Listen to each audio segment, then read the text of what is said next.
اس جذبے کو ختم کرنے سے پہلے ایک اور چیز کا ختم کرنا ضروری ہے، وہ یہ کہ ہندوستان سے قرآن اور علماء کو ختم کر دیا جائے۔ چنانچہ 1861 میں انگریز بدبخت نے 3 لاکھ قرآن کریم کے نسخے نظر آتش کر دیے اور اس کے بعد علماء کو ختم کرنے کا فیصلہ کیا۔ انگریز مورخ مسٹر ایڈورڈ ٹامسن اپنی یادداشت میں لکھتا ہے کہ 1864 سے لے کر 1867 تک انگریز نے علماء کو ختم کرنے کا فیصلہ کیا۔ یہ 3 سال ہندوستان کی تاریخ کے بڑے المناک سال ہیں۔ ان 3 سالوں میں 14,000 علماء اکرام کو تختہ دار پر لٹکا دیا گیا۔ ٹامسن کہتا ہے دلی کی چاندنی چوک سے لے کر خیبر تک کوئی ایسا درخت نہ تھا جہاں علماء اکرام کی گردنیں نہ لٹکی ہوئی ہوں۔ ٹامسن کے بیان میں یہ بات بھی ہے کہ علماء کے جسموں کو تانبے سے داغا جاتا۔ ٹامسن نے ہی بیان کیا ہے کہ علماء کو ہاتھیوں پہ کھڑا کر کر درختوں سے باندھ کر ہاتھیوں کو نیچے سے چلا دیا جاتا۔ اور جب علماء اکرام ہی کی قربانیوں کا تذکرہ چلا تو میں کیوں نہ ذکر کروں استاد محترم امیر الہند حضرت مولانا سید ارشد مدنی دامت برکاتہم العالیہ کے والد گرامی شیخ الاسلام حضرت مولانا حسین احمد مدنی کا، جنہوں نے خلافت کانفرنس میں ایسے وقت میں شرکت کی تھی جب انہیں انگریزوں کی جانب سے گولی مار دیے جانے کا حکم جاری ہو چکا تھا۔ لوگوں کا خیال تھا کہ حسین احمد نہیں آئے گا،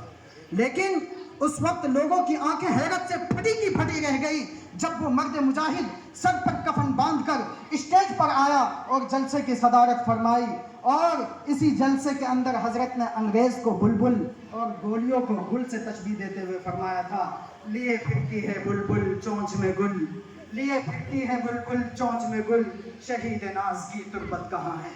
راوی کہتا ہے کہ جب حضرت نے یہ شعر پڑھا تو لوگ جوش میں آ گئے اور مسلسل آدھے گھنٹے تک نعرے لگانے لگے۔ پھر حضرت نے علماء کی قربانیوں اور اپنے ایک فتوے کی طرف اشارہ کرتے ہوئے فرمایا کہ کھلونا سمجھ کر نہ برباد کرنا، کھلونا سمجھ کر نہ برباد کرنا، ہم بھی کسی کے بنائے ہوئے ہیں۔ فرنگی کی فوجوں میں حرمت کے فتوے سرے دار چڑھ کر بھی گائے ہوئے ہیں، وہ شجر آزادی کے خوں دے کے سینچا تو پھل اس کے پکنے کو آئے ہوئے ہیں۔ بہرحال میں عرض یہ کر رہا تھا کہ 1857 سے پہلے بھی جنگ آزادی کے سرخیل علماء ہی تھے، اور 1857 کے بعد مجاہدین آزادی کی قیادت بر صغیر کے عظیم سپوت دارالعلوم دیوبند کے فرزند اول شیخ الہند حضرت مولانا محمود حسن دیوبندی فرما رہے تھے۔ مولانا شاہین جمالی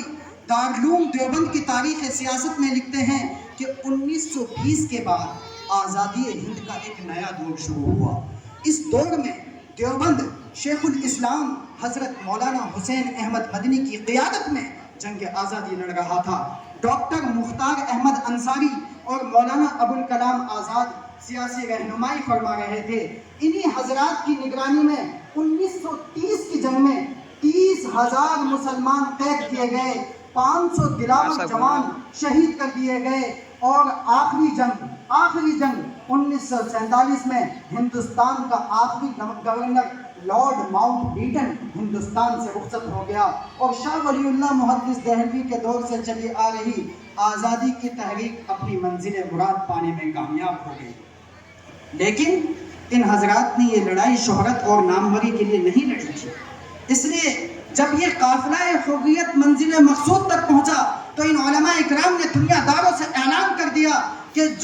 جس نے بھی لڑائی اپنی مزدوری لینے کے لیے لڑی ہے وہ جائے اور اپنی مزدوری لے، جگہ جگہ اپنے مجسمے نصب کرائے۔ ہمیں اپنے مجسمے نصب کرانے کی کوئی ضرورت نہیں، کیونکہ ہندوستان کا پتا پتا بوٹا بوٹا حال ہمارا جانے ہیں، جانے نہ جانے گل ہی نہ جانے باغ تو سارا جانے ہیں۔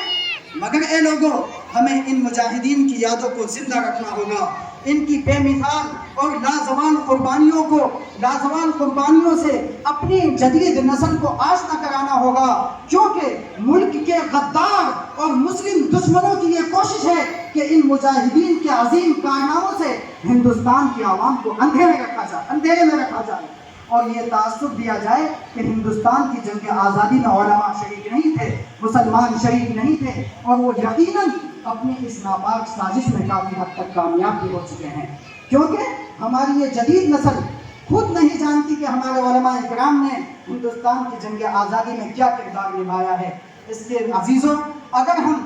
حرام ہونے کی وجہ سے اپنے ان بزرگوں کے مجسمے نصب نہیں کرا سکتے تو کم از کم ان اکابرین کے نام پر ادارے اور لائبریریاں تو کھولی جا سکتی ہیں،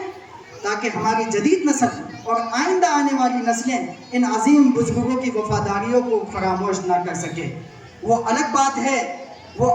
ہے ان حضرات نے زبان قال اور حال دونوں سے کہہ دیا تھا کہ نہیں منت کشے تابے شنیدن داستاں میری، خاموشی گفتگو ہے بے زبانی ہے زباں میری، اڑائے کچھ ورق لالا نے کچھ نرگس نے کچھ گل نے، چمن میں ہر طرف بکھری ہوئی ہے داستاں میری۔ پاکستان کی دنیا میں پکڑا دے رہے ہیں